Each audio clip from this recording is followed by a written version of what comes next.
What's happening, folks? Back with another reaction, back with some more Bee Gees, and we're about to begin a new album, To Whom It May Concern, 1972. Thank you to all the folks who provided the material for this multifaceted deep dive, which still has a lot to go, but in particular in this case, shout out to Amy, who sent me this excellent gatefold vinyl, which, as I showed you before, has not only the Brothers Gibb in illustrated form, but also these almost like bobblehead style images of all the other people involved in the album, no doubt. And I noticed on the back there's a lot of credits. I'll read those in a minute, but seriously, let's just appreciate this gatefold vinyl one more time. Absolutely fantastic. And indeed, on the back, not only do we get some credits, but we get pictures of the Brothers Gibb, presumably at the time of the shooting of this album, 1972, but also as children. So shout out to Barry, Mo, and Robin.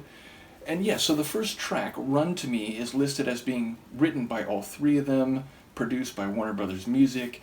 We do have credits, as I said. Barry is on vocals and guitar on the album, Robin on vocals, Maurice on bass, guitar, piano, organ, mellotron, harpsichord, mandolin, and vocals. Big shout out to Mo. As well as Alan Kendall on lead guitar, Clem Catton, I think, on drums, and Jeff Bridgeford on drums as well, although that gives an asterisk, so presumably that might just be on like one or two of the tracks. It does say also the Moog synthesizer, shout out to Moog Hardware, on Sweet Song of Summer is played by Maurice Gibb, engineer Mike Vickers, accompaniment directed by Bill Shepard, and then there's a number of credits for engineers and photography. So yes, obviously a lot of work and a lot of creative talent went into this album. And so the first track, Run to Me, it sounds positive on the surface of it. It sounds like a desire to not waste time, to come together as quickly as possible, to embrace a situation and maybe literally another person. Of course, someone can run to another person for refuge, for shelter from some danger or unpleasantry elsewhere. So I suppose there could be a push and or a pull factor.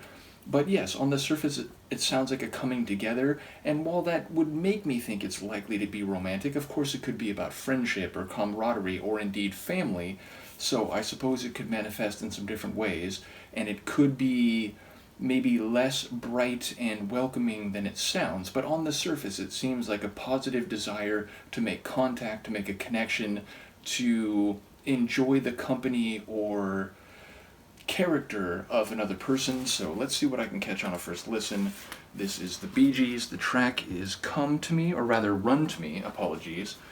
And it's the first tune on their 1972 album, To Whom It May Concern.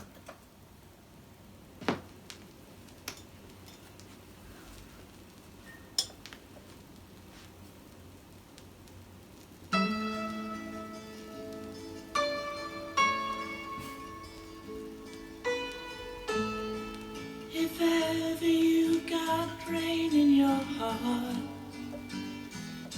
someone has hurt you and torn you apart.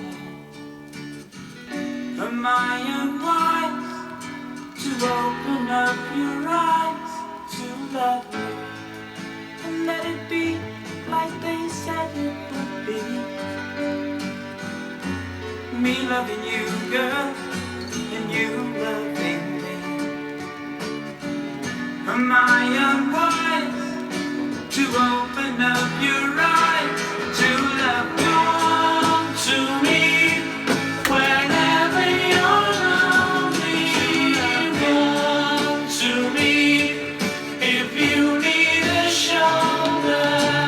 Now and then you need someone older. So darling, you run to me. And when you're out in the cold, no one beside you and no one to hold. Am I unwise to open up your eyes to love you? And when you got nothing to lose, nothing to pay for, nothing to choose. Am I unwise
So yes, obviously there were a couple skips in there. There seemed to be like one notable scratch. It was popping as it went around, and then I guess like the end of the scratch on the record was enough that it skipped a couple times. So no worries, that happens. Again, vinyl over 50 years old, you're gonna see that, especially if it's vinyl that's been played a lot. Obviously, if it's something just sitting on, almost said a bad word there, sitting on a shelf, then it's not going to perhaps accumulate as much or as many pops, though it still might accumulate some surface noise. But yes, obviously a sign that this record has been well and truly played. So yeah, no worries, and hopefully that's the last notable skip, or at least there won't be too many, but there is something to be said for hearing a track on vinyl, especially a tune made at a time when that was the main format or medium of music recording and listening enjoyment. So yes, ultimately another beautiful tune that I think fits into that Bee Gees in their Beatles mode, meaning again it's the kind of tune that if you change the voices you wouldn't be surprised to hear it as a Beatles track. I do enjoy the string backing, but eventually we heard a lot. We heard some brass that came through. We definitely heard like a strummed guitar, which gave it that mellow kind of folksy atmosphere, and their beautiful voices once again. And yes, lyrically it does sound like someone who's offering themselves as a support in general, but even more specifically as a possible source of love and a potential like romantic connection. But it does seem like they're saying like, hey, if you're out there and you need a shoulder to cry on, you need someone to help, you need someone to be there for you, well, open your eyes, because I'm here and I'm willing and desirous to be that person. So it feels like an open-ended invitation, but one that maybe specifically is suggesting that there's a romantic connection that could come into play, or maybe is even already in the process of obtaining or occurring. So yeah, a beautiful tune vocally, no surprise there, of course, and a rich and mellow sonic arrangement. And yes, I'm looking forward to some of these other instruments that have been hinted at, like mandolin, harpsichord, and so on. And again, shout out to Maurice for apparently being a multi-instrument talent even beyond what I knew. So yeah, looking forward to the rest of the album. Thank you again to Amy, as well as to Lisa and Adam and Kim, others who've provided a bounty of information about the Brothers Gibb as we've gone through this journey. And yes, we're on the cusp of another album, and there are more coming after that, so let me know what you think. How funny was that moment where I lightly, accidentally brushed the chair and Luca was greatly alarmed, but thankfully she did not run away. In any case, let me know what you think. I will see you next time. Peace.